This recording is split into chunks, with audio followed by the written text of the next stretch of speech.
यानी पहले अपन लोग शब्दों का अर्थ करते हैं। अब नोटबुक लेके नहीं आए, शब्दों का अर्थ करते हैं। दू ब ली, दू यानी द शब्द पहले आता है, फिर उ यानी कि स्वरों को जोड़ के अपन लोग शब्द बनाते हैं। हर शब्दों में स्वर का उच्चारण होता है। स्वर का उच्चारण के साथ ही एक व्यंजन बनता है। द शब्द व्यंजन है, उ शब्द स्वर है। तो स्वर जब ज्वाइंट नहीं होगा तब अपना अक्षर नहीं बनता है। स्वर और व्यंजन दोनों ज्वाइंट होते तभी ही अक्षर बनता है। तो पहले द शब्द आता है। द यानी दमन करना, यानी कि इंद्रियों का दमन करना। 5 प्रकार का दमन करना होता है, इंद्रियों का दमन करना। पहले भी मैंने बताया था। द यानी दया, द यानी दीक्षा, द यानी देव अर्चन यानी देव पूजा, द यानी इंद्रियों का दमन करना, 5 इंद्रिय। ऐसे 5 प्रकार के दमन शब्द होते हैं। दान देना यानी कि 5 शब्द पहले भी लिखा हुआ है आपको, पहले मेरे को याद है ना। पहले दमन करना, जब इंद्रियों के ऊपर कंट्रोल करेंगे, दमन करेंगे तो ही अपना पर्व परिषण अच्छा रहेगा। आज के दिन तक पर्व परिषण में क्या आराधना की, क्या तपस्या की, क्या अपने हृदय का परिवर्तन हुआ, आज दिन तक पर्व पर्युषण अपन लोग याद कर सकते हैं। बाद में पर्व परिषण पूरा हुआ, अगला वर्ष। अभी अगला वर्ष कब आएगा? तो अभी दुबली आठम के दिन आप विचार करो, मैंने पर्व परिषण में क्या आराधना की। ब यानी जब इंद्रियों का कंट्रोल करता है तो ब यानी बल शक्ति पैदा होती है, यानी कि अपने में शक्ति आती है। जब व्यक्ति इंद्रियों के ऊपर कंट्रोल करेगा तो उसके अंदर शक्ति कितनी आएगी, तब करेगा, तब भय करता है। शरीर दुबला पतला बढ़ता है, शरीर कृश होता है, लेकिन आत्मा का बल बढ़ता है। आत्मा का बल बढ़ता है। ल यानी लीन होना, यानी कि लीन व्यक्ति कब होता है? जब आत्मा में बल बढ़ता है तो व्यक्ति आत्मा में लीन होता है। तो ये दुबली का अर्थ हो गया। अभी 8वां शब्द है। 8वां आ यानी आराधना करना, ठ यानी एक ठान शब्द होता है, ठान से एक प्रतिज्ञा शब्द बनता है। ठ का ठान होता है, ठान से प्रतिज्ञा शब्द बनता है। आराधना करना, प्रतिज्ञा करना। 8वां म यानी ममत्व का त्याग करना, यानी कि मेरापन है, जो भी जिस व्यक्ति के ऊपर मेरापन होता है, ममत्व भाव होता है, उनका त्याग करना। जब ममत्व का त्याग करेंगे, जब ममत्व का त्याग करके, परिग्रहों का त्याग करके जब प्रतिज्ञा लेंगे, तभी अपनी आराधना सफल होगी। पीछे से अपन लोग घटाते, जब ममत्व भाव का त्याग करेंगे और प्रतिज्ञा लेंगे कि भाई मेरा कुछ नहीं है, मेरे को इतनी संपत्ति, इतना परिग्रह, इतना संग्रह, कम से कम जितना भी संग्रह होगा इतना संग्रह मैं रखूंगी, इतना परिग्रह रखूंगी, इतना ममत्व भाव रखूंगी। ममत्व भाव है नहीं, मेरापन इतना, इस वस्तु पर इतना भाव है, इतना, अरे उसका संग्रह नहीं करना है, यानी कि परिग्रह का त्याग करना है। परिग्रह जितना भी अपने को करना है, हर व्यक्ति करता है। मैं 12 महीने में इतना ही परिग्रह रखूंगी, मेरे को 10 साड़ी का उपयोग करना है, 15 साड़ी का उपयोग करना है, 1 किलो आधा किलो दागिना वापरना है, इतना मेरे को ये करना है। तो उनकी परिग्रह की मर्यादा होती है। जब व्यक्ति की परिग्रह की जब प्रतिज्ञा करेगा, जब मर्यादा करेगा, तो उनकी आराधना सफल होगी। अपन लोग आराधना कितनी ही करते हैं, लेकिन आराधना में जब परिग्रह की मर्यादा ही नहीं होती है, जब ममत्व भाव ही नहीं होता है, तो अपने को आराधना वो सफल नहीं होगी। तो दुबली आठम का अर्थ ये होता है। अभी आगे है कि दुबली आठम यानी क्या, दुबली आठम क्यों नाम पड़ा इसका?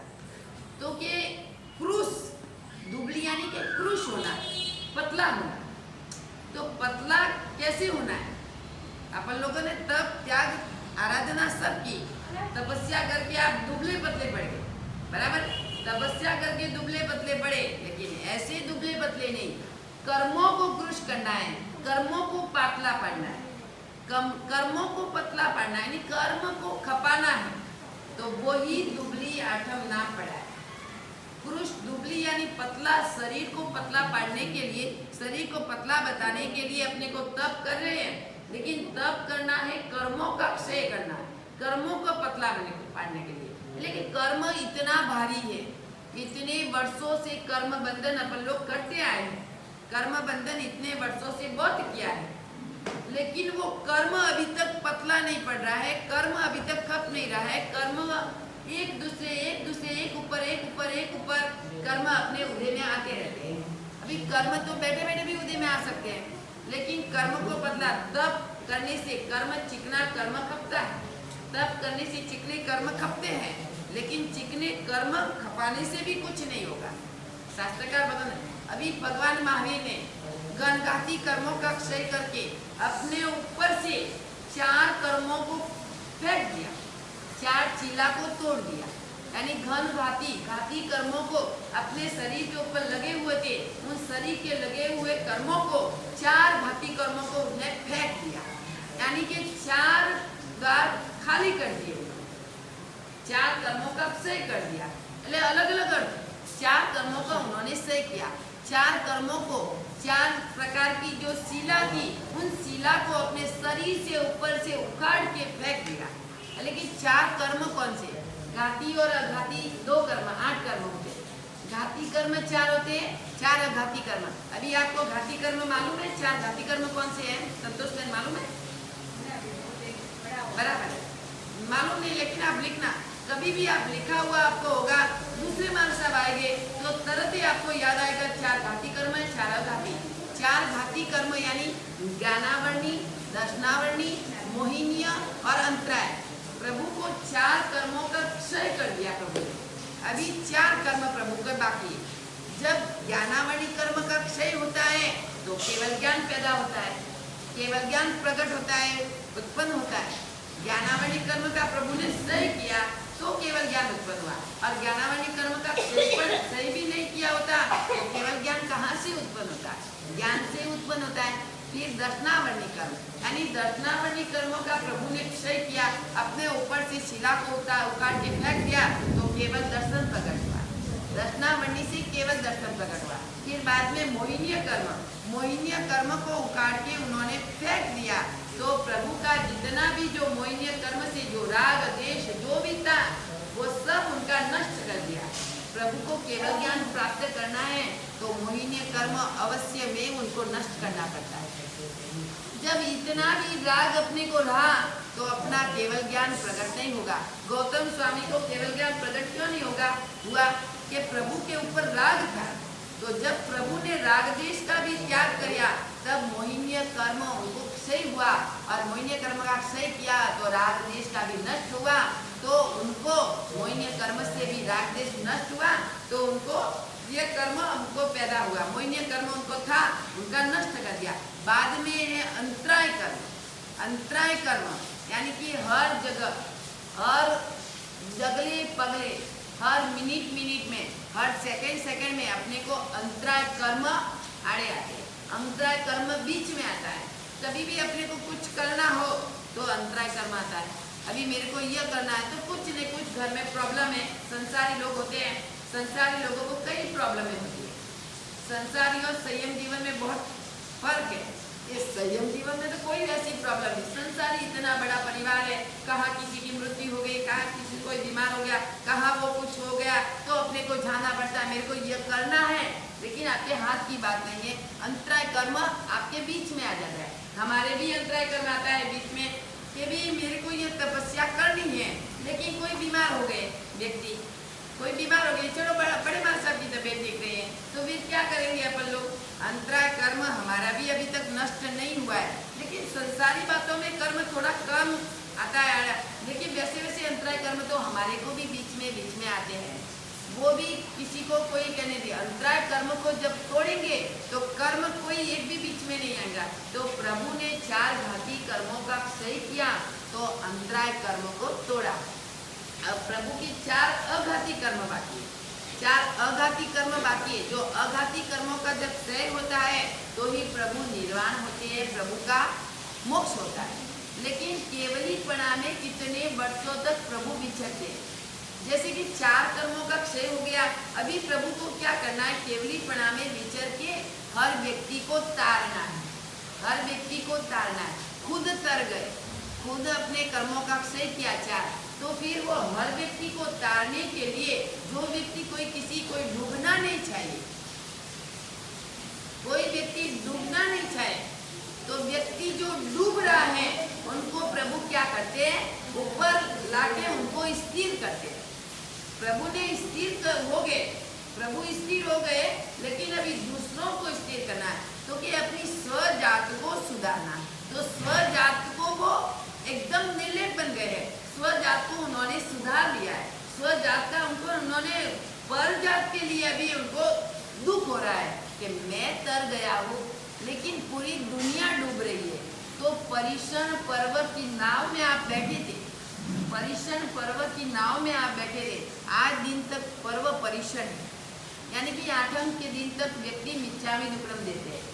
किसी को याद नहीं हो, कभी कुछ काम में हो तो मिच्छामि दुक्कडम ही देना है। अभी अपना तो जनरेशन ही ऐसा हो गया है, 15 दिन तक, महीना तक, जब भी याद आए, जब भी जागे, जब भी नींद में से उठे, मिच्छामि दुक्कडम। लेकिन वो वैसे मिच्छामि दुक्कडम नहीं होता है। अभी मिच्छामि दुक्कडम देना है तो इतनी क्या प्रॉब्लम है आपको, इतने दिनों तक आप क्या कर रहे थे? लेकिन शास्त्र में लिखा है मिच्छामि दुक्कडम, जो बोलते हैं, जो चाहते हैं, उनको नहीं दोगे तो भी चलेगा, कोई दोष नहीं, दोष भी नहीं है। मिच्छामि दुक्कडम उनको देना है जो आत्मा में कड़वास भरी है, जिस व्यक्ति के ऊपर, जिस व्यक्ति के ऊपर आत्मा में कड़वास है, आत्मा में जो गैर है दूसरे व्यक्ति के ऊपर, उस व्यक्ति को मिच्छामि दुक्कडम देना। आज दिन तक आपने संवत्सरी प्रतिक्रमण किया, बहुत कुछ किया, लेकिन अंदर आत्मा की जो कड़वास नहीं गई, अंदर आत्मा हल्का नहीं हुआ है, तो आपका परिषण पर्व आपका बेस्ट है। आप परिषण पर्व की नाव में बैठे, लेकिन आप तरे नहीं, नाव पे बैठे हैं, नाव में बैठ गए, नाव में बैठ के आपने आराधना की, सब कुछ किया, प्रतिक्रमण किया, तपस्या की, सब कुछ किया, लेकिन आपके अंदर की तरने के लिए अंदर की जो कड़वास भरी है, अंदर का जो गैर भरा हुआ है, वो अभी तक नष्ट नहीं हुआ है। तो आप ऐसे बैठो कि हम लोग नाव में ही बैठे हैं, अभी तक हमारी नाव टीवी नहीं है। प्रभु ने क्या किया? प्रभु कह रहे कि हम लोग तर गए तो अपनी जात को भी तारना है। पहले नंबर में अपनी जात को तारना है। अपनी जो जात है, अपनी स्वजात, खुद की जात, दूसरों को डूबते हैं, लेकिन अपन लोग खुद डूब रहे हैं, तो दूसरों को कैसे तारेंगे? खुद डूब रहे हैं पानी में, तो दूसरों को तारने के लिए, बचाने के लिए ये जाओगे, क्या होगा? खुद को बचाना है पहले, खुद के कड़वास को, खुद के गैर को, खुद में क्रोध, मान, माया, लोभ भरा हुआ है, उनको सह करना है। जो अपने अंदर का जो क्रोध जाएगा तो संभाव पैदा होगा। जो प्रभु के अंदर से क्रोध की जो कड़वास गई तो संभाव पैदा हुआ। जब मान और अभिमान जाएगा तो व्यक्ति में नम्रता आएगी। मान और अभिमान व्यक्ति में से दूर होगा तो व्यक्ति अपने आप नम्र बनेगा। हर व्यक्ति के सामने वो झुक सकेगा, वो झुकेगा, क्योंकि उसमें मान नहीं है, अपमान नहीं है। जब व्यक्ति का माया कपट दूर होगा तो व्यक्ति के आत्मा में सरलता पैदा होगी। जब जिस व्यक्ति के अंदर माया है, कपट है, जो शल्य है, उनका हृदय, उनकी आत्मा सरल नहीं है। सरलता को पैदा करना वो कोई बड़ी बात है, बहुत बड़ी बात है। आप कितना पैसे का दान दोगे, कितना ही सड़ावा लाया, कितना भी पैसा किया, कितना भी दान दिया, सुकृत खर्च किया, लेकिन जो आत्मा के अंदर जो कड़वा थे, ये शब्द है, वो शब्द अभी तक आपके हृदय में परिवर्तन नहीं हुआ। वो बड़ा दान है। हृदय में परिवर्तन लाना बहुत मुश्किल है। व्यक्ति 1 करोड़ का, हम लोग 2 साल के पहले बॉम्बे, बेंगलोर रहती था, 3 साल के पहले साबरमती चातुर्मास था, 1 करोड़ का पालना, 1 करोड़ में पालना गया, पालने का चढ़ेवा 1 करोड़ में गया। बोलो, 1 करोड़ में रात को 4 बजे 5 बजे नाचते नाचते गए थे, 8-9 बजे तक उनके घर में पहुंचे। इतने नाचे, इतने 1 करोड़ का चढ़ा। प्रभु महावीर का जिन शासन है, पालना हर व्यक्ति ले सकता है। करोड़ रुपया खर्च किया, लेकिन बराबर है, लेकिन अंदर हृदय की जो कड़वास नहीं गई, हृदय में जो एक गैर शब्द भरा हुआ है, तो 1 करोड़ रुपया व्यक्ति खर्च कर सकता है, लेकिन अंदर आत्मा की जो कड़वास निकालनी वो बड़ा कठिन है। यदि करोड़ रुपए की तो कोई कीमत नहीं है, पहले लाखों की कीमत थी, अभी करोड़, लाख की तो कोई कीमत नहीं है। लाख तो मैंने व्यक्ति 1 सेकंड में खर्च कर सकता है, लेकिन करोड़ की कीमत है। वे आप बोले करोड़ों पति, लाखों रुपए तो सबके पास में है, उसकी कोई कीमत नहीं है। लेकिन करोड़ोंपति है तो आप बोलेंगे ये तो करोड़ों अब्जोपति है, उनकी कीमत है। तो करोड़ रुपया व्यक्ति खर्च कर सकता है 1 सेकंड में, क्योंकि वो चढ़ाचढ़ी में आया, उनका उमंग आया प्रभु का, जिन शासन उनके हृदय में बचा हुआ है और जिन शासन के लिए उन्होंने करोड़ रुपया 1 सेकंड में खर्च किया। लेकिन शास्त्र में लिखा है कि करोड़ रुपया खर्च करना 1 सेकंड की बात है, वो तो हाथ का खेल है, 1 मिनट की बात है। लेकिन अंदर की जो कड़वास है, अंदर का जो क्रोध है, अंदर का जो मान माया और लोभ है, वो 1 सेकंड में खत्म नहीं होता। उनको खत्म करने के लिए आपको बोला मयूर, उनको खर्च करने के लिए बहुत कुछ करना पड़ता है। तो शास्त्र में ये लिखा है पैसा भी खर्चो, सुकृत में करो, सब कुछ करते हो, लेकिन अंदर में जो वैर भाव भरा हुआ है उनको दूर करना है। तो क्रोध को दूर करेंगे तो क्या संभाव पैदा होगा। व्यक्ति ने प्रभु महावीर ने क्रोध को दूर किया तो उसके अंदर संभाव पैदा हुआ था। उन्होंने मान अपमान यानी कि मान अभिमान कुछ नहीं, कोई व्यक्ति मान दे तो भी अच्छा है, कोई व्यक्ति अच्छे शब्द बोले तो भी अच्छा है, कोई व्यक्ति गाली बोले तो भी अच्छा है, उनको चाहे मान दो सोए अपमान दो, सोए गोचरी बोराओ मन और कोई प्रॉब्लम नहीं है प्रभु को।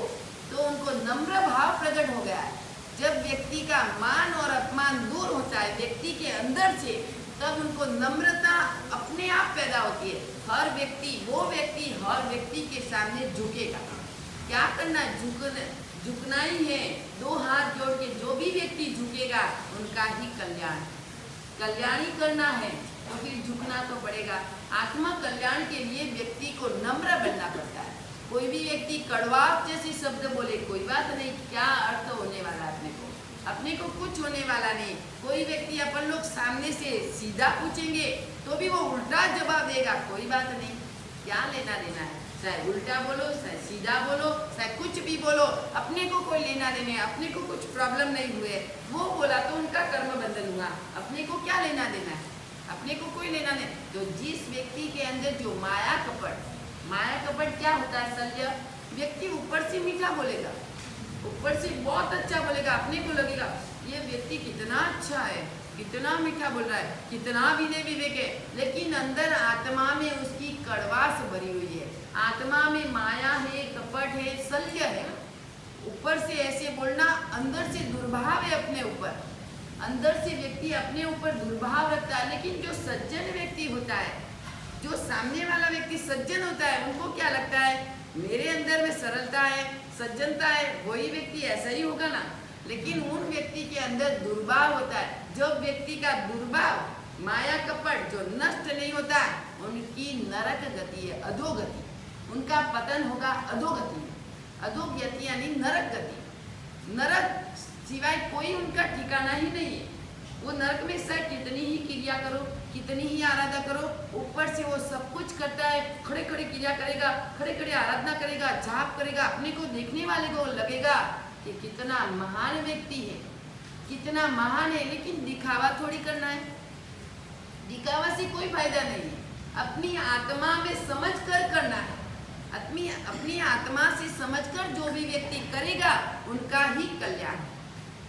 आत्मा में कुछ है, बोलने में अलग है, अंदर हृदय में अलग है, वो भाव व्यक्ति को अधोगति तक पहुंचाता है। अभी लास्ट में लोभ शब्द, लोभ व्यक्ति को कितना होता है, लोभ ही अपने को, लोभ का बाप कौन है, पाप। लोभ का बाप है पाप।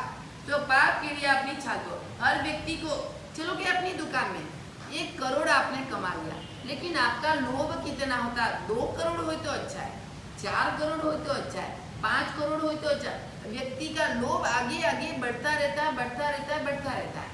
लेकिन लोभ को घटाने की, जब व्यक्ति का लोभ संदोष, किसी को क्या होता है, आज तक तो खाने को मिल रहा है ना, आज खाने को मिला और थोड़ा बहुत जमा है, लेकिन मेरी मृत्यु का क्या भरोसा है, मेरे काल का कोई भरोसा नहीं है, मैं लोभ करूं। लोभ यानी जब व्यक्ति अंदर लोभ जाएगा तो उनको संतोष पैदा होगा। यानी कि संतोष होगा।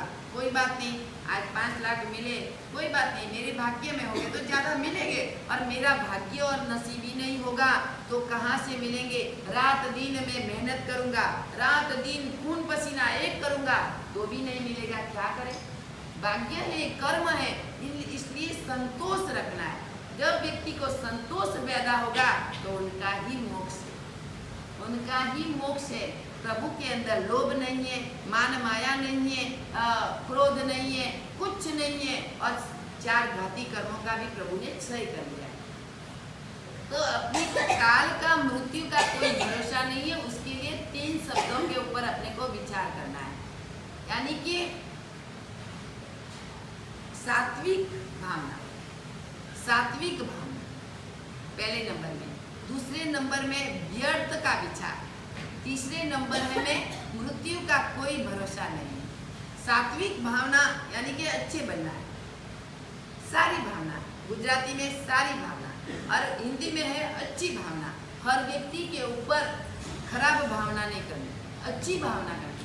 चलो कि अपनी दोनों की दुकान पास पास में है, दोनों पक्के फ्रेंड है, दोनों पक्के फ्रेंड है, दोस्त है, एक दूसरे का ध्यान रखते हैं, दुख सुख में सब ध्यान रखे, लेकिन अपनी दुकान पा गए, उसकी दुकान में ग्राहक गया, हमारी दुकान में नहीं आया, उसकी दुकान में से पाड़ के हमारी दुकान में वो ग्राहक लाना, कस्टमर को लाना, वो बुरी भावना। कोई बात नहीं, उनका नसीब होगा तो उनकी दुकान में जाएगा, मेरा भी नसीब कभी खुलेगा तो मेरी भी दुकान में आएगी ग्राहक। ऐसी सात्विक अच्छी भावना। आप बस स्टेशन के ऊपर गए, बस स्टॉप ऊपर गए, आपकी बस जो आई थी वो चली गई, कोई बात नहीं, आप खड़े रहो, मेरा भाग्य होगा तो दूसरी और बस आएगी, फिर दूसरी बस में चली जाऊंगी।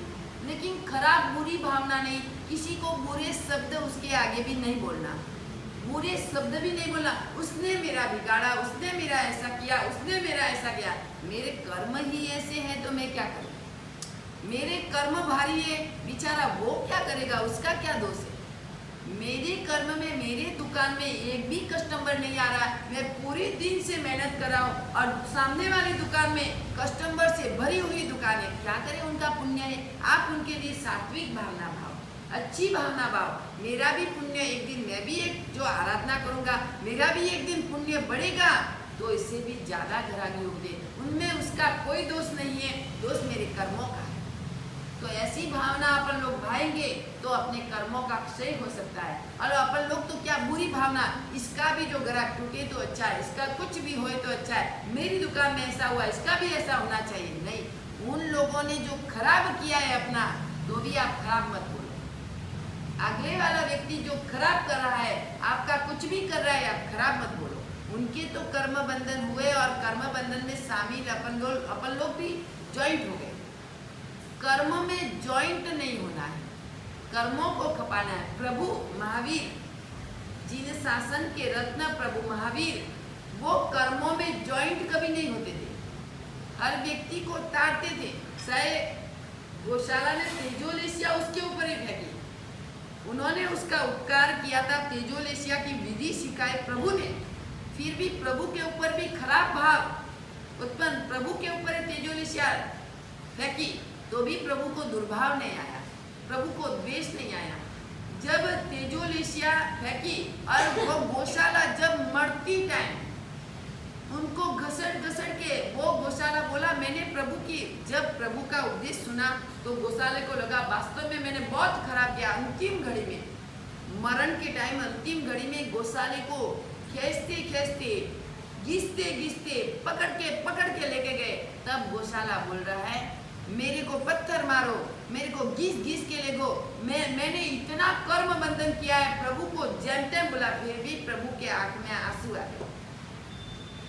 बोलो कितने दयालु, प्रभु के ऊपर कितना खराब काम किया था गौशाले में, फिर भी प्रभु को ऊपर आंख में आंसू। सकलार्थ में एक आता है ना श्लोक, ईसद बास पात्रो बद्धम श्री वीर जीन नेत्रयो, श्री वीर जीन नेत्रयो, यानी कि प्रभु के आंख में पानी आया, प्रभु के आंख में आंसू आया, दुख हुआ, प्रभु को दया आई, करुणा आया, इसको कैसे बेचारा दुर्गति में चला जाएगा, मेरा शिष्य था, मेरा शिष्य होके भी मेरे पास दीक्षा लेके शिष्य बन के ये बेचारा दुर्गति में जाएगा। इसलिए प्रभु के आंख में आंसू आया सकलार्थ में, उसका श्लोक है वीर जिन नेत्र यो। प्रभु के आंख में कभी आंसू नहीं आते, दयालु थे प्रभु, करुणा भाव थे, लेकिन आंख में आंसू आया। तो अपने को सात्विक भावना प्रकट करनी। दूसरे नंबर में व्यर्थ का विचार मत करो, यानी कि गलत विचार मत करो। आप कभी भी बैठे हो, गलत मलिन विचार आपको आते हैं, खराब विचार आपको आते हैं, आप नौकार मंत्र का स्मरण करो। नौकार मंत्र का स्मरण करो। जो मन में भी कर रहे हैं फिर भी विचार आ रहे हैं आपको, फिर भी मलिन विचार आ रहे हैं, फिर भी खराब विचार आ रहे हैं, तो आप भाष्य जाप करो।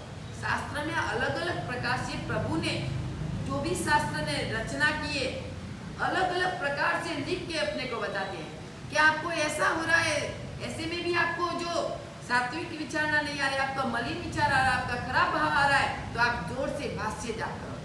जोर से जाप करने लगेंगे, आपका विचार नष्ट हो जाएगा। जो व्यर्थ का विचार, उसमें आपको कोई लेना देना नहीं है, आपको लेना देना कोई नहीं है, कुछ लेना देना नहीं है।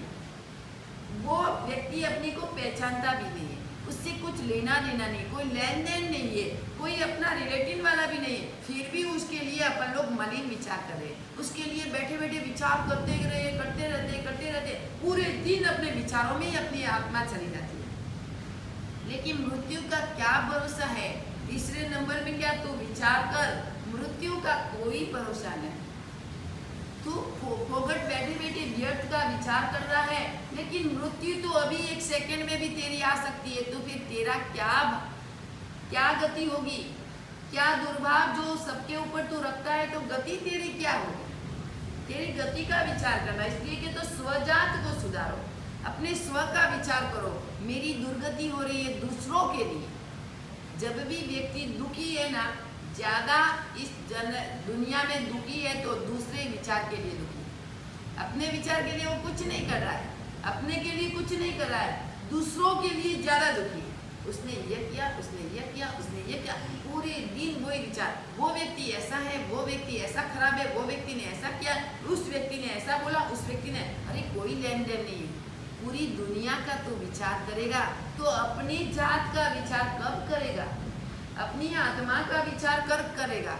अपनी आत्मा के लिए अपन लोगों ने जन्म लिया है, अपनी आत्मा है साथ में, तो अपना विचार करना है। दूसरों का विचार तो दुनिया में दूसरों का विचार करना है, लेकिन कौन सा विचार? सात्विक। दूसरों का शुभ विचार करो, सात्विक विचार करो, और अपना विचार जो भी अपने मलिन विचार है, जो भी खराब किया है, दूसरों के लिए बोला है, दूसरों के लिए कुछ भी कर्म बंधन किया है, वो विचारों का करते करते आप हामिमी सब जीवे, सर्वे जीवों को खमाओ, सर्वे जीवों के साथ समापना करो। परिश्रम पर्व आज दिन तक, कल से आपका दूसरा वर्ष, परिश्रम पर्व खत्म। परिश्रम पर्व आज दिन तक है। आज भी जो आपने खराब विचार से जो आ गया हो 2 दिन में, तो उनकी भी आप समापना कर लो, समापना करो, उनको खमाओ, उनको मिच्छामि दुक्कड़म दो कि अगला वर्ष किसने देखा। एक संत थे, गुरु थे, गुरु के पास एक शिष्य गया, श्रावक भक्त गया कि गुरुदेव आपको कभी क्रोध नहीं आता है, आप इतने आनंद में रहते हैं, इतने ही आनंद में मैं कभी भी आऊँ आप खुश ही है, आपका मुंह भी एक ऐसा है, आपकी रेखा भी फिरी हुई नहीं है। कारण क्या है? संत बोले, गुरु बोले, एक ही कारण है, मैं सदा पल पल मृत्यु का विचार करता हूँ कि मृत्यु कभी भी मेरी आ सकती है। मैं क्यों क्रोध में रहूं? मेरा विचार खराब क्यों करूं? मैं मेरा विचार खराब क्यों करूं दूसरों के लिए? मैं मेरे लिए अच्छी भावनाएं रखूं, आनंद में रहूं, माला गिनूं, जाप करूं, स्वाध्याय करूं, आत्मा में आनंद में रहूं। क्यों दूसरों के लिए मैं दुखी हो? रोज दूसरों का विचार करके मैं रात दिन दुखी रहूंगा, तो मेरा क्या भरोसा? मेरे मृत्यु का क्या भरोसा? मेरी गति क्या होगी? अब तेरा भी 7 दिन में मृत्यु है। उस भक्त को बोला 7 दिन में तेरी मृत्यु होने वाली है। वो घर पे गया, 7 दिन में मृत्यु, हाय हाय क्या करूं, इतना इकट्ठा किया हूं पैसा, इतना पैसा, इतना परिवार, क्या छोड़ के जाना पड़ेगा, इतनी चिंता होने लगी उनको। एक दिन तो चिंता में चिंता प्रसार हो गया, 7 दिन में मृत्यु है। अभी एक दिन तो गया, 6 दिन मेरे पास है, अभी तो 6 दिन है, 6 दिन तो अभी मेरे पास में है। उन व्यक्ति भक्त को सुधारना, वो बोले आप आनंद में रहते, मेरे को भी आनंद में रहना है, मेरे को भी आनंद में रहना है। तो फिर गुरु ने बोल दिया 7वें दिन तेरी मृत्यु है, अभी तेरा आनंद में रहना है, तो आनंद में कैसे रहना। एक दिन तो चला गया, विचार में उनका ऐसा विचार आया, मेरा परिवार इतना इतना लाखों करोड़ों इतना पैसा, अरे इधर भी पैसा इधर भी पैसा, इधर क्या करूंगा, कहाँ रखूं। अब 7वें दिन तो मृत्यु है, कैसे बताओ दूसरों को, इतनी धन संपत्ति है, इतना भंडार भरा हुआ, क्या करूं। लेकिन दूसरे दिन जब सुबह वो उठा तो उनको विचार आया, वैसे 7वें दिन तो छोड़ के जाना है, ये संपत्ति, ये परिवार, ये माल ताल धन भंडार संपत्ति सब छोड़ना है। अभी मैं ऐसे करूं कि आराधना में ज्वाइंट हो जाऊं, मेरी आत्मा का जो सुधारा करूं, दूसरे तो मेरे साथ में नहीं आएंगे, दूसरे लोग मेरे साथ में आने वाले नहीं है, वो तो मेरे दुख में भी मेरी सेवा करेंगे, लेकिन दुख का जो दर्द है, एक घाव लग गया आपको। मैं आपको एक दाखला तरीके समझा दी, क्योंकि आपके अंतर आत्मा में फिट हो जाएगा। आपको एक घाव लगा, इतना बड़ा घाव हो गया, आप गिर गए और इतना घाव होगा, गांव में इतना दर्द है, इतना दर्द है, आप पुकार कर रहे हैं, आप जोर जोर से चिल्ला रहे हैं, लेकिन वो घाव में दर्द है, वो सहन करना पड़ेगा आपको। दूसरे लोग क्या करेंगे, आपकी सेवा करेंगे, लेकिन कर्म के भागीदार आप बने हैं, कर्म आपने बांधा है, कर्म का बंधन आपने किया, तो आपको ही भुगतना पड़ेगा। कौन आपके साथ में आए, आपकी प्यारी पत्नी, वो भी साथ में आए, आपके माँ बाप, आपके बच्चे रोज आपको बोले अरे आपके बिना मैं रह नहीं सकती, पापा आप चले जाएंगे तो हम क्या करेंगे, माता पिता बोले मेरा बेटा बहुत इकलौता बेटा है, बहुत प्यारा है, बहुत ऐसा है, लेकिन कोई तैयार नहीं होता। कर्म में भागीदार कौन होगा, कोई नहीं आएगा। सब लोग क्या करेंगे, क्या बोलेंगे, आपको क्या सेवा करनी है, आपको कुछ हो तो, लेकिन वो जो दर्द हो रहा है, जो वेदना हो रही है, वो आप रात दिन आपको नींद नहीं आ रही है, वो कौन सहन करेगा। जिसने कर्म का बंधन किया उसको ही सहन करना पड़ेगा। तो वो व्यक्ति भक्त विचार कर रहा है अभी क्या करना है। 7 दिन में एक दिन तो चला गया, 6 दिन मेरे पास है, 6 दिन में तो मैं बहुत कुछ कर लूंगा। वो एक दरवाजा रूम का, मेरे को धंधा वंदा कुछ नहीं करना है, रूम का दरवाजा बंद करके ध्यान में इतना, प्रभु की ध्यान में इतना लीन हो गया, इतना लीन हो गया, इतना एकाग्रशील हो गया, एकाग्र में इतना लीन हुआ कि उनकी दुनिया को भूल गया, वो दुनिया को भूल गया। इतना आनंद उनके हृदय में आनंद आने लगा कि मेरी संपत्ति है, मेरा परिवार है, मेरा धनमाल है, सब कुछ है, सबको भूल गया। पूरे दिन उन्होंने दूसरे दिन पूरे दिन आराधना की, आराधना करके जाप किया, वास्य जाप किया, रात में दिन, बस अभी ऐसी तो मेरी मृत्यु आने वाली है, साथ में तो 1 रुपया भी मैं नहीं लेके जाऊंगा, साथ में 1 रुपया भी मेरे साथ में नहीं। कितना खून पसीना एक किया, कितना आपने कपट किया, माया कपट कितना किया, कर्म बंधन कितना किया, भुगतना किसको पड़ेगा, अकेले को ही भुगतना पड़ेगा। तो अपन लोगों को विचार करना है। वो दूसरे दिन इतना आनंद में रहा, आनंद की लहरें उनके दिमाग में चलने लगी, उनका मुंह इतना खुश हो गया, इतनी आनंद की लहरें। हाँ, जो गुरु मेरे इतने आनंद में रहते हैं तो मैं भी आज आनंद में गया। उनको ऐसा इतना अच्छा लगा, दौड़ के गुरु के पास गया, गुरु महाराज आपने जो आप आनंद में हैं वो मेरे को समझ में आ गए। आप मृत्यु का कोई भरोसा नहीं है, मृत्यु का पले पले आप विचार कर रहे हैं, तो अपने को पल पल के ऊपर, सेकंड के ऊपर मृत्यु का विचार करना है। मृत्यु की जो नंगी तलवार, धार वाली तलवार, आप जिस बेड के ऊपर सोते हो उस बेड के ऊपर लटकी हुई, कभी आपकी गर्दन कट हो जाएगी, कभी आपका आयुष्य पूर्ण हो जाएगा, कोई किसी व्यक्ति को मालूम नहीं पड़ेगा। एक सेकंड में भी आपको लगेगा अभी तो सोए थे और उठाने के लिए गए तो उनकी मृत्यु, आयुष्य पूर्ण हो गया। एक सेकंड में किसी को दिखेगा नहीं कि आयुष्य कहाँ से चला गया, मृत्यु आई, अरे मर गए लेकिन कहाँ से गई मौत, कोई किसी को मालूम नहीं पड़ेगा। आप पास में बैठे हो तो भी आपको मालूम नहीं पड़ेगा कि उनकी मृत्यु कब हुई। जब गुरु की मृत्यु हुई थी, गुरु का धर्म हो गए, हम लोग रात दिन पूरी रात में उनके पास में ही बैठे। पहले उनके आंख में से उनका आयुष्य पूर्ण हो गया। पूरी रात खुशी लगा, मैं और एक वो हमारे साथ एक साइड आयुष्य में भर्ती दे। उनको लगा आप रोज सेवा करते हैं, आप नींद लो, हम लोग बैठे रहे। पूरी रात पहले आंख में से उसका आयुष्य पूर्ण हो। फिर उनकी धड़कन थी थोड़ी, धीरे धीरे धीरे धीरे धड़कन, रात को 3 बजे हाथ ऐसे था, हाथ एकदम ऐसा झटका आया, उनका आयुष्य पूर्ण। हम लोगों ने देखा कि बराबर उनका आंख में से उनका आयुष्य गया, इनकी आंख में से मृत्यु हुई। तो वो देवलोक में कई अच्छी गति में गए हुए, बहुत समता भावी थे। कोई किसी इतने वर्षों में एक शब्द भी किसी को नहीं बोला, कभी क्रोध ही नहीं आया। मेरे ख्याल से तो जीवन में कभी क्रोध भी नहीं देखा उनको, क्रोध आया ही नहीं, क्रोध की रेखा ही नहीं मुंह के ऊपर, इतने समता भावी।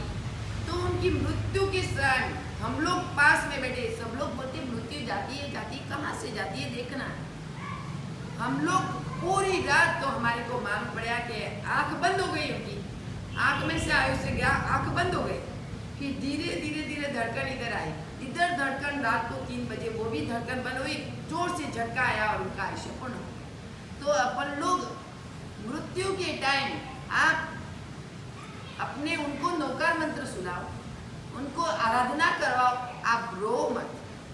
रोने से क्या होगा, वापस आ जाएंगे।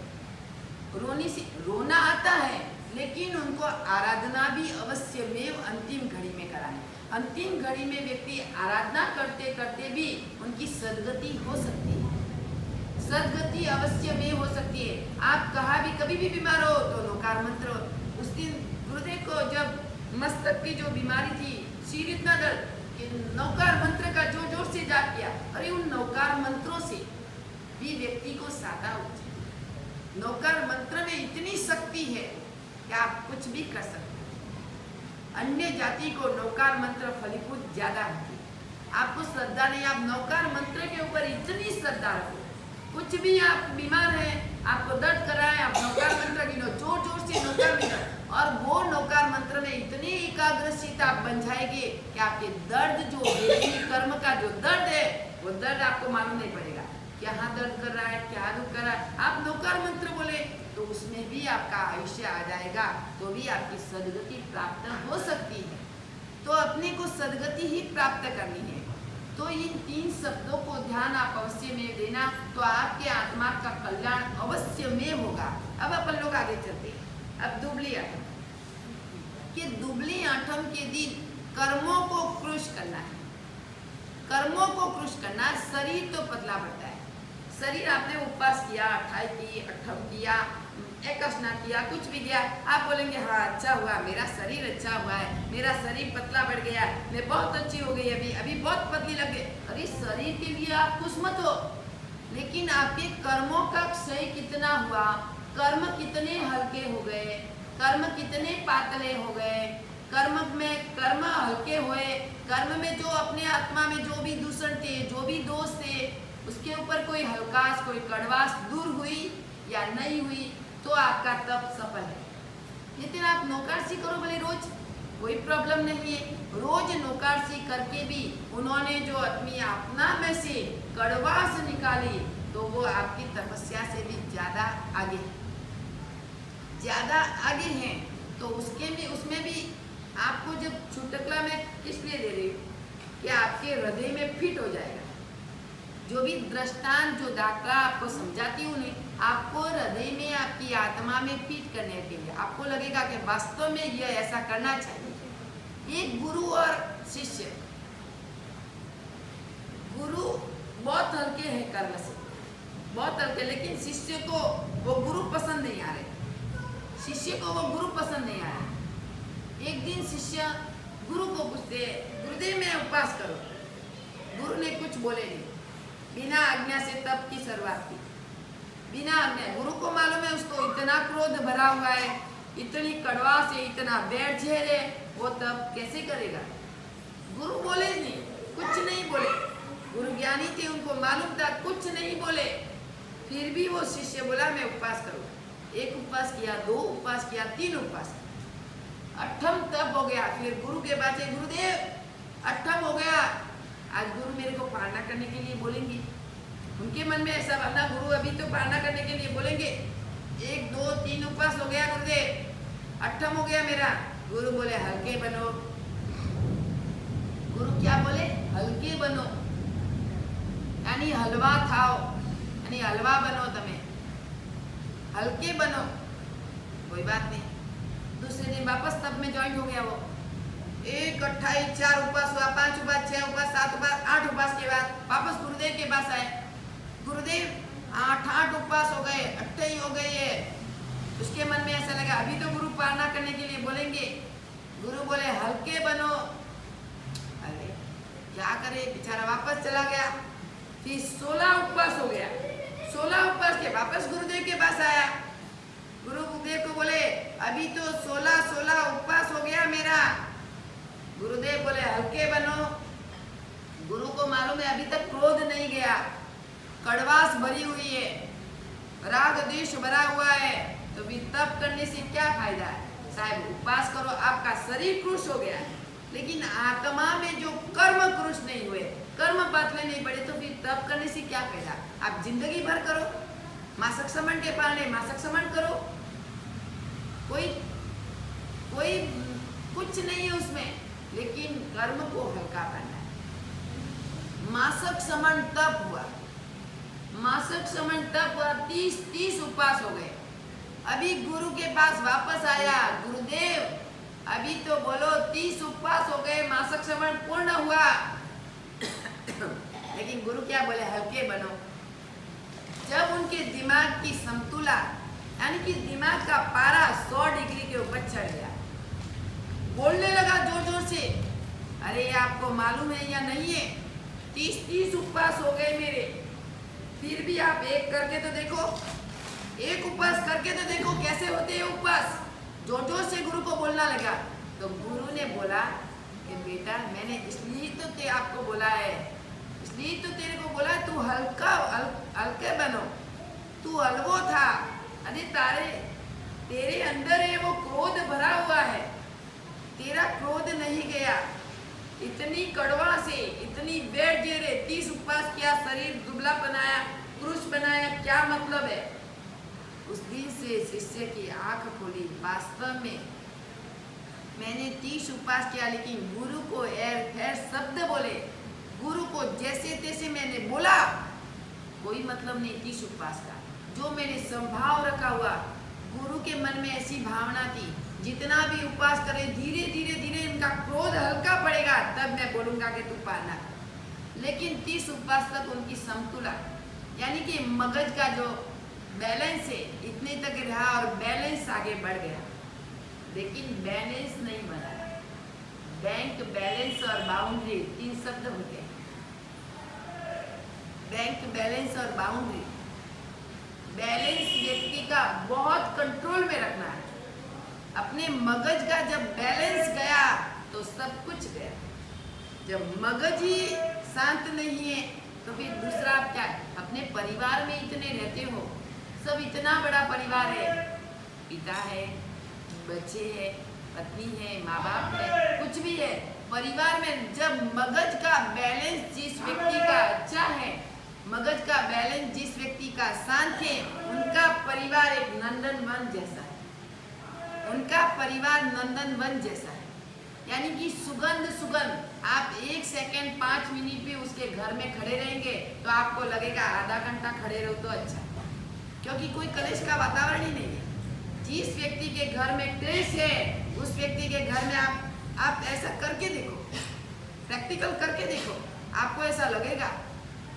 फिर आप बोलना कि गुरुदेव आप बोल रहे थे बराबर सही है, आप प्रैक्टिकल करके देखो कि ऐसा होता है या नहीं है। प्रैक्टिकल सहित मैं आपको बता दी, जिस व्यक्ति में घर में रोज झगड़ा है, रोज कंकड़ास है, रोज क्लेश है, आप 5 मिनट की भी उसके घर में खड़े नहीं रह पाएंगे। आपको ऐसा लगेगा विचार गलत आएंगे, मलिन विचार आएंगे, आपको ऐसा लगेगा कितनी जल्दी उस घर से बाहर निकलूंगा। और जिस व्यक्ति के घर में सब कुछ, हाँ मम्मी पापा भाई बहन सब कुछ अच्छी तरह से रह रहे, भले उसके घर में पैसा नहीं, पैसे से क्या मतलब, पैसे से कोई लेना देना नहीं, पैसा उसके घर में 1 भी रुपए नहीं है, रोज कमाते रोज खाते, फिर भी आपको लगेगा कि 1 घंटा इधर रहूं ना मैं तो भी मेरे को अच्छा लग रहा है, मेरे को शुभ भावना आ रही है। क्योंकि सब व्यक्ति के दिल में शुभ भावना है। हर व्यक्ति, एक एक व्यक्ति है, इतना छोटे में छोटा व्यक्ति है, बड़े में बड़ा व्यक्ति है, बीच वाला व्यक्ति है, सबके दिल में शुभ भावना ही है। पापा ऐसे करना है, मम्मी बोले तो ऐसे करना है, बच्चे ऐसे करना है, बेटा ऐसे नहीं करना, ये गलत है, ये ऐसा है, अपने को ये करना चाहिए। सबके दिल में शुभ भावना है, तो आपके हृदय में भी शुभ भावना पैदा हो। सबके दिल में अशुभ विचार है, तो आप उधर खड़े रहेंगे तो आपके दिल में भी, आपके हृदय में भी अशुभ भाव पैदा होगा। एक बुड्ढी और एक राजा, एक बुड्ढी और एक राजा, एक छोटे छोटे एक एक पॉइंट आपको कि कैसे भावना शुभ और अशुभ है, तार जॉइंट कैसे होते हैं, हर व्यक्ति के दिल के तार कैसे जोड़ने। एक राजा और एक बुड्ढी, रोज वो बुड्ढी लकड़ा उठा के अपनी आजीविका चलाती थी, लकड़ा भारा उठा के वो चलती थी। राजा सामने से राजे की सवारी आई, राजे के दिल में ऐसा भावना, ये बुड्ढी कब मरेगी, ये बुड्ढी कब मरेगी, मेरे को रोज सुकन देती। तब बुड्ढी के दिल में भावना हुई, ये राजा रोज सामने आया, राजा जो मरे तो मेरा भाव अच्छा बन जाए। एक दिल में ऐसी भावना पैदा हुई तो दूसरे के दिल में भी भावना ऐसी ही पैदा होगी। आप अपने माता पिता के, भाई बहन के, अपने बच्चों के, अपने पत्नी के कोई भी विचार, अशुभ विचार करेंगे तो अपने उसके हृदय में भी अपने भाव प्रति अशुभ विचार ही पैदा होगा। दूसरों के प्रति अशुभ विचार कितना भी हो, लेकिन अपन लोग शुभ विचार करेंगे तो वो शुभ विचार की धारा, शुभ विचार के तार अपने आप उनके हृदय में ज्वाइंट होंगे और उनका हृदय अपने आप परिवर्तन हो जाएगा। तो अपने को तो हृदय परिवर्तन करना है। जब हृदय को परिवर्तन करेंगे तो ही अपना भाव अच्छा रहेगा, अपने कर्मों का क्षय करेगा। तो दुबली आठम का मतलब होता है ये, आज आप समझ गए होंगे। इतने वर्षों से दुबली आठम आप मनाते हो, लेकिन आपको मालूम नहीं होगा कि दुबली आठम का मतलब क्या होता है। जैसे जैसे पर्व आएंगे, हर पर्वों के ऊपर मैं आपको एक एक पर्व के ऊपर खोल के समझाऊंगी, क्योंकि एक शब्दों का अर्थ भी अलग बनता है। तो दुबली आठम का अर्थ होता है अपने को, कर्मों को पुरुष करना, अपने हृदय में से कड़वास को हटाना, हृदय में से क्रोध, मान, माया, लोभ को हटाना। जैसे प्रभु महावीर ने 4 शिला को फेंक दी थी, वैसे ही अपने को भी कर्म का क्षय करेंगे तो दिन प्रतिदिन आगे बढ़ेंगे। और पर्युषण पर्व अभी 1 साल का पूरा हो गया है, अगले साल पर्युषण पर्व आए तब तक अपने हृदय का परिवर्तन, आज से कर्मों का जो क्षय करेंगे, हृदय का परिवर्तन होगा तो अवश्य में अपने कर्मों का क्षय करके एक दिन मंजिल तक, मोक्ष की मंजिल तक अपन लोग पहुँच पाएंगे। तो अपने कल से है तत्वार्थ सूत्र का व्याख्यान, जो सूत्र का चढ़ावा बोला, व्याख्यान 6-7 दिन हुए, लेकिन अब कल से तत्वार्थ सूत्रों का व्याख्यान चालू है 3 महीने तक, चातुर्मास, चौमासी, 14 तक। आपको रोज आना है, एक सामयिक लेनी है, आपको नया शब्द आपको जानने को मिलेंगे, एक शब्दों के ऊपर विचारना करने को आपको मिलेगी। आप जैसे ही अकेले बैठेंगे चौमासा के बाद